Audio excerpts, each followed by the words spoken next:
CFA, seu canal de comunicação. Aqui o povo de Roraima tem voz. Aqui nós debatemos assuntos de interesse da sua vida. Inscreva-se no canal. É simples, só clicar. Inscreva-se. Você vai fazer parte desse universo de diálogo que é o canal Fábio Almeida. Mas não esqueça, clica no sininho. Esse sininho tem uma importância maravilhosa. Toda vez que eu inserir um vídeo novo, você vai receber uma mensagem em seu celular. Seja bem-vindo. Vamos juntos construir um Brasil solidário e um Brasil de todos. Um abraço. Olá, tudo bom? CFA, seu canal de comunicação. Aqui o povo roraimense tem voz. Aqui o povo roraimense fala das suas dificuldades e dos seus objetivos. Ao meu lado hoje, Flávio Bezerra, presidente do Sindicato dos Trabalhadores de Educação do Estado de Roraima. Flávio, quando a gente começa aqui a nossa entrevista, nós gostamos de pedir que a pessoa se apresente. Quem é Flávio Bezerra? Fala aí para os nossos internautas. Flávio Bezerra é um professor da educação básica do estado de Roraima, aqui no estado desde 90. Por pouco não sou servidor da União, os encontros dos trenzinhos, a gente está fora, mas ao mesmo tempo compreendendo que essa foi a categoria que nos garantiu vários direitos. A gente teve até uma reunião com os aposentados há pouco tempo, onde eu fiz questão de agradecer e pedir desculpas, porque a nossa geração, infelizmente, elegeu um usurpador da presidência que está seguindo com a retirada dos direitos, e muitos companheiros trabalhadores em educação até hoje acreditam nesse sujeito que vem aí com uma reforma de previdência para os estados e municípios. Já ferrou com os companheiros servidores da União. Agora mesmo a gente teve, no caso ontem, dia 2, o primeiro dia da alíquota de imposto de INSS, onde todo mundo pagava 8% e o empresariado completava. E aí o que é que acontece? O governo, ele aumenta a alíquota dos trabalhadores, que vai de 8 agora, desce para a menor taxa. Quem ganha um salário mínimo sai de 8 para 7,5. Olha que lucro o cara teve, 7,5. E a partir daí estipula valores que chegam até 22% para o empregado. E o empregador e o patrão, redução de carga tributária. Mas é uma propaganda enganosa, porque ele falou, não, vou diminuir para 7,5, mas aumentou os anos de contribuição, ou seja, você contribui muito mais. E, claro, favoreceu o empresariado. Eu tenho um exemplo claro aqui com os nossos trabalhadores em educação que foram regente de ensino, ou que até hoje mesmo trabalham com serviços precários, principalmente os cooperativados. A empresa arrecadou contribuições do INSS, descontou do salário do servidor e não depositou. Isso quer dizer que agora o empresário, inclusive, pode descontar, em vez de 8% do salário do servidor, ele pode descontar até 22% do salário do servidor e esse empresário continua sem pagar. E aí a gente, quando vai atrás da aposentadoria, que foi outra maldade feita, são 40 anos de efetiva aposentadoria e o cara não vai ter. Então é uma facilidade para o empresariado. E agora a gente tem a reforma da Previdência Municipal e Estadual que está na pauta. A gente tem um enfrentamento. A gente tem um enfrentamento que deve ser feito com a reforma administrativa e o que vai surgir agora, já no dia 18 de março, que nós estamos organizando junto com os demais companheiros que são envolvidos e que desejam educação de qualidade nesse estado, no movimento social e sindical.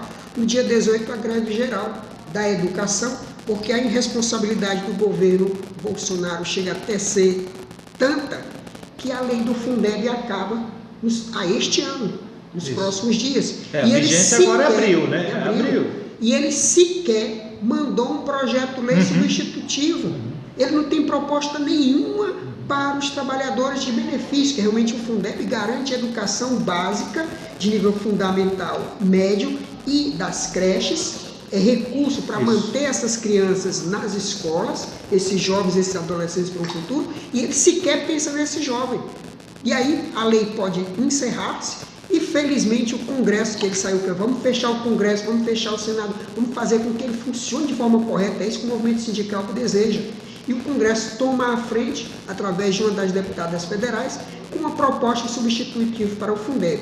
E nós, através da CNTE, que não podemos estar lá 24 horas fazendo lobby, inclusive queria dizer que está havendo um plantão das delegacias por região. A pressão do governo está muito grande para manter os 10%, né? A proposta da CNTE é 40%, né? Inclusive a gente teria um pressão na proposta do governo. E ele quer, parece-me, que limitar a questão de pagamento de professor, né? Ele quer que o Fundeb fique mais restrito a investimentos do que pessoal. Mais investimento do que pessoal. E aí, com isso aí, inclusive, com a reforma administrativa passando além dessa questão do Fundeb, que ele sequer trabalha, só trabalha para destruir, vai jogar todo mundo para a CLT. Hoje a gente tem plano de carreira, onde o professor ele entra com a sua licenciatura, e às vezes até sem licenciatura, quando teve o caso de professores com magistério, e ele progride com o seu estudo, com sua capacitação. O que acontece com o fim dos planos de carreira, que é a proposta do governo aí, do povo que votou no 17, né? Isso. A maldade feita. A pessoa pode ter mestrado, pode ter doutorado, pode ser o que for, ele vai ganhar o mesmo salário de quem está saindo agora do banco da universidade.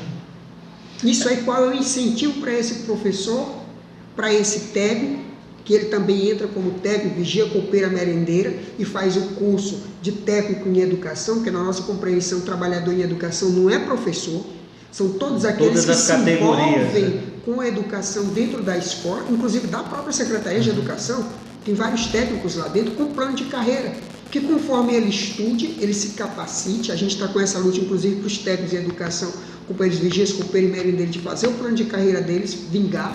A proposta do maldito lá é acabar com tudo, para que ele possa também entrar, estudar, se capacitar, e com isso melhora financeiramente. Se a proposta de Bolsonaro passa, o fim de plano de carreira, que interesse terá o servidor em se capacitar, em frequentar bancos de universidades, em fazer mestrado e doutorado e dar uma educação melhor, com mais qualidade para o servidor? Você não vai ter nenhum. Quem será o grande prejudicado? No primeiro momento, o trabalhador, que vai ter os seus direitos retirados. No segundo momento, a sociedade, que ele poderia ter um especialista dando aula para o seu filho, podia ter um mestre. Nós temos vários companheiros com mestrado, dando aula na educação básica, inclusive na educação primária. Nas creches tem mestres, tem doutores. Qual vai ser o incentivo?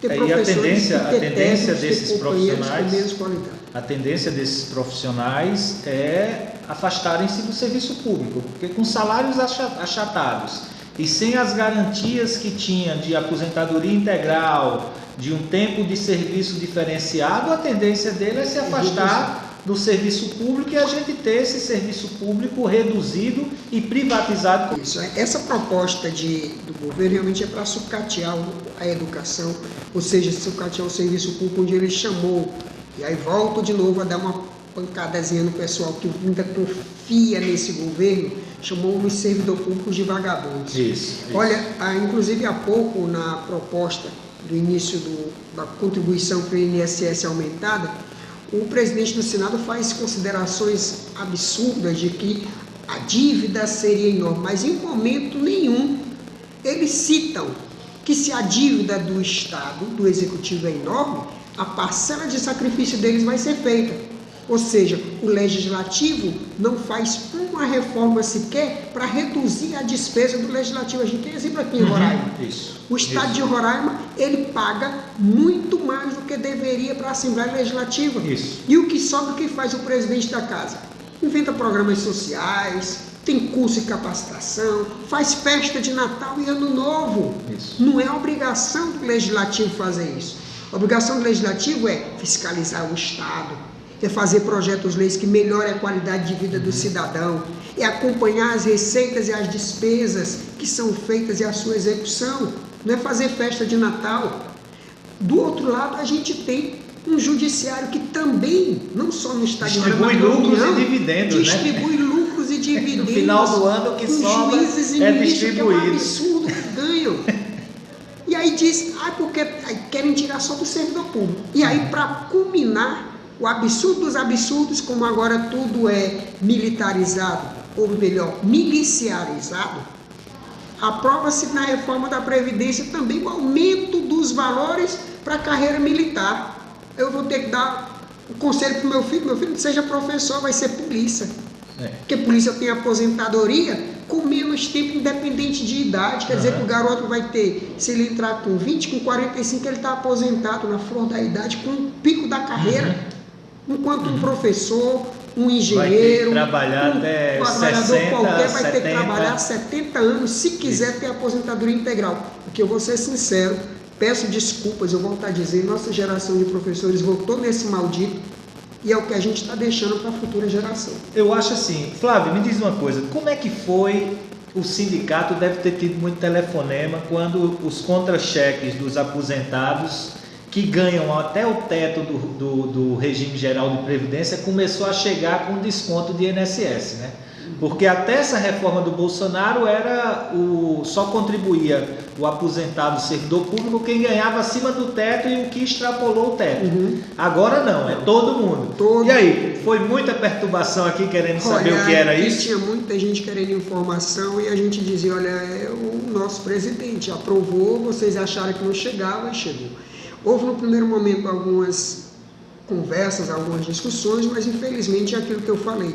Não adianta a nossa indignação, vale o que está escrito, vale o que é lei. Isso. Na próxima vez, a gente tem daqui a 3 anos eleição, no caso esse ano a gente tem eleições municipais, daqui a pouco eleições estaduais, eu mesmo não sou candidato a nada, mas a minha função como agente político é esclarecer. Então, companheiro trabalhador em educação, companheiro vigia, copeira, merendeira, professores, pense melhor no seu voto. É uma frase que nos diziam quando mais jovem, que é o que a gente vê hoje. Voto não tem preço, voto tem consequências. Se você acha, e aqui em Roraima a gente é mestre nisso, fazer fila nas cadeiras, porque voto tem preço, a gente quer R$50, tem neguinho que vende por 100, tem neguinho que vota por 200. E aí voto não tem preço, voto tem consequência. E a consequência do voto é falta de remédio no posto, para o pai, para a mãe de família. A consequência do voto é a queda na qualidade da educação, é o fechamento agora das universidades.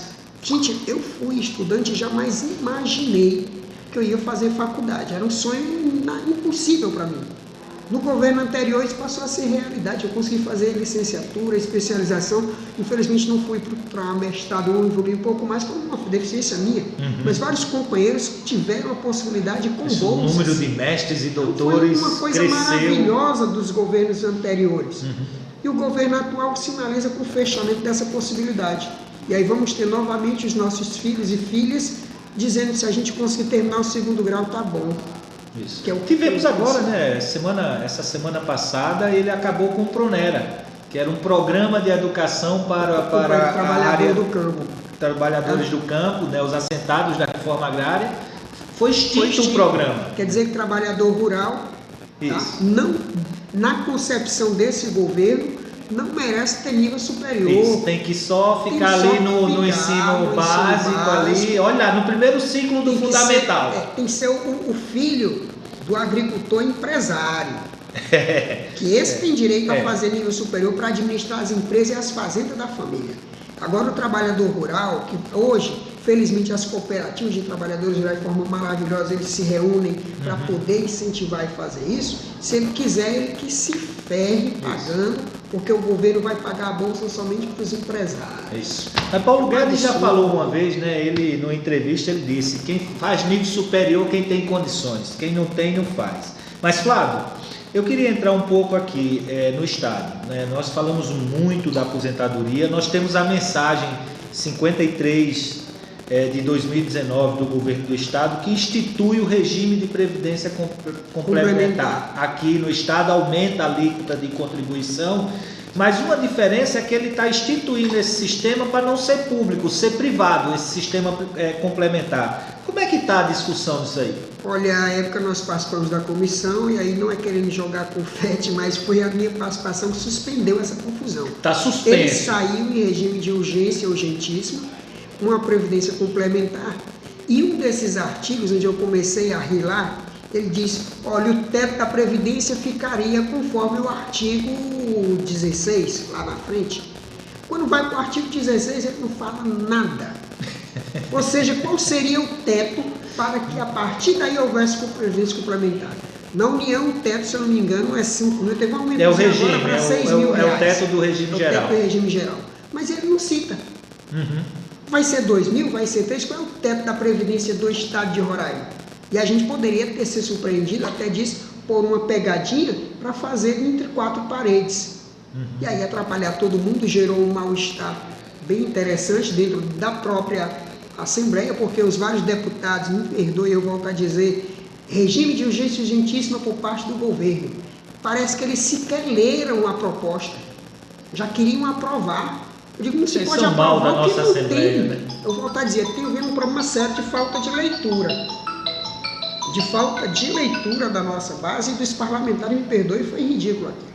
E vem frente a isso, o próprio pessoal do IPE, os deputados estaduais presentes, os representantes do governo, optaram em suspender aquele momento. Será montada agora em 2020 comissões, que a gente vai fazer rodadas de discussão, para poder apreciar o projeto e ser feitas as correções que foram sugeridas. Inclusive agora temos a Assembleia para poder discutir isso, e nessa Assembleia a gente vai estar tirando inclusive uma comissão, porque agora a luta não se faz só nas ruas. É a compreensão que eu tenho clara. A luta se faz nas ruas, mas se faz também dentro das salas, comendo papel. Não adianta a nossa angústia, a nossa revolta por algumas questões, como é o caso agora. Eu sou cobrado muito aqui no sindicato pela data base. Cadê a data base? Quando é que a gente vai receber aumento salarial? Foi aprovado pelo STF que só tem correção salarial se tiver no orçamento. O Estado não tem dinheiro para pagar tudo. A gente vai ter que dizer quanto a gente precisa e quer de orçamento e de onde sai. Então a gente tem que fazer um estudo do orçamento para fazer propostas para o orçamento. Não basta ir para a rua dizer que queremos aumento. Do mesmo jeito, a reforma da Previdência. A gente não vai adianta somente ir para a rua e gritar que a gente é a favor ou contra desse ou daquele artigo. A gente vai ter que ler muito, porque a luta com o governo atual que está aí, ele é muito técnico e é muito ruim para com o trabalhador. E se a gente não ficar, desculpe, só na revolta da rua, sem argumentação teórica, sem argumentação científica, para convencimento dos parlamentares e dos próprios trabalhadores da educação, a gente perde essa luta. E aí é o que a gente vai estar fazendo, inclusive sexta-feira agora, dia 6, tem a Assembleia. Flávio, nós temos o governo Bolsonaro, ele propôs agora em outubro 2 PECs. É a PEC 186, que é a chamada PEC da emergência fiscal, e a PEC 189, que é a PEC do Pacto Federativo, que o governo chama de novo Pacto Federativo. Os servidores públicos são extremamente atacados nessas PECs. Né? Lá vai para a Constituição a redução de salário do servidor por 25%, isso está nas duas propostas, 25% por até 2 anos por decreto do presidente, do governador, do prefeito. Nós temos uma alteração no artigo 37, no inciso 10 do artigo 37, que retira a obrigatoriedade da revisão geral anual para o servidor público, e ele inclui um artigo 23, nesse artigo 37, que veda que os servidores possam receber pagamentos retroativos de salários, bônus ou qualquer outra vantagem. Como é que o sindicato avalia esse ataque, né? E você acredita que é possível mobilizar os servidores públicos? O que está acontecendo que o servidor público não está percebendo e a população não está percebendo esse desmonte da conquista que foi o serviço público no país? Olha, o processo eleitoral, a gente fala até que a gente no movimento social e na esquerda, que não acabou. Ou seja, as fake news continuam. Muitos companheiros que foram a essa luta na discussão da defesa desse governo hoje não tem nem coragem de sair para isso, mas continua defendendo, até porque misturou política com religião, dos erros da Idade Média que a gente se livrou e voltou agora, né? Porque eu acredito e sou católico, sou cristão, tenho a minha fé, mas é uma coisa que eu aprendi lá atrás. A fé a gente usa quanto luz, é luz para poder o homem entender. Mas se a luz fica na frente, ela encandeia, a gente bate na parede, a gente erra, a gente obscura, porque se a luz fica à frente, ela nos cega. A luz é provocada ao lado, para a gente poder ver. Essa é a proposta do cristão. É a proposta do Cristo, ver o que é certo e o que é errado. Por isso o próprio Cristo fez a opção preferencial pelo pobre. Foi onde ele nasceu. Foi no judiciário, porque ele foi atrás para poder provar para as pessoas, e foi pelo testemunho, pela luta, pelo direito das pessoas. E é isso que a gente vê. Infelizmente misturou política com religião. Alguns colegas, inclusive na educação, a gente tem muitos companheiros, eu respeito todas as opiniões, independente de eu ter a minha. Não entro no debate porque fulano votou, porque a minha igreja fala, porque o pastor fez isso, eu aceito.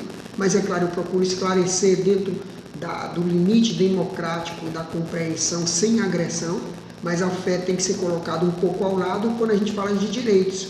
Porque são direitos sociais, são direitos trabalhistas, são direitos à vida, que é o que o cristão deve provar primeiro. E infelizmente as fake news que são propagadas por aí, apoiada nessa questão, acabou consumindo. Isso deixa-nos cegos e preocupados. De repente, com a luz, que é o que a gente deve colocar para os servidores sobre essas maldades do governo federal, e aí vem um detalhe. Mas isso vale para todos os governos. Uma dessas PECs, inclusive, o relator é um senador nosso. Isso. Absurdo. Isso. O cara foi eleito com voto do Pacto Federativo. Maciço dos servidores públicos, na sua proposta, do mesmo jeito do Bolsonaro, que é defender isso ou aquilo, ele é um dos relatores da redução de jornada com redução de salário. Isso. É um absurdo, né? A gente está vendo isso. Eu estou evitando citar o nome para não dar ibope para o povo, já falei do presidente em nome dele, mas queria até evitar de falar também. Mas é um dos absurdos que eu acho que a gente vê, é o desmonte do serviço público, o desmonte da qualidade do serviço, para poder a iniciativa privada ganhar isso.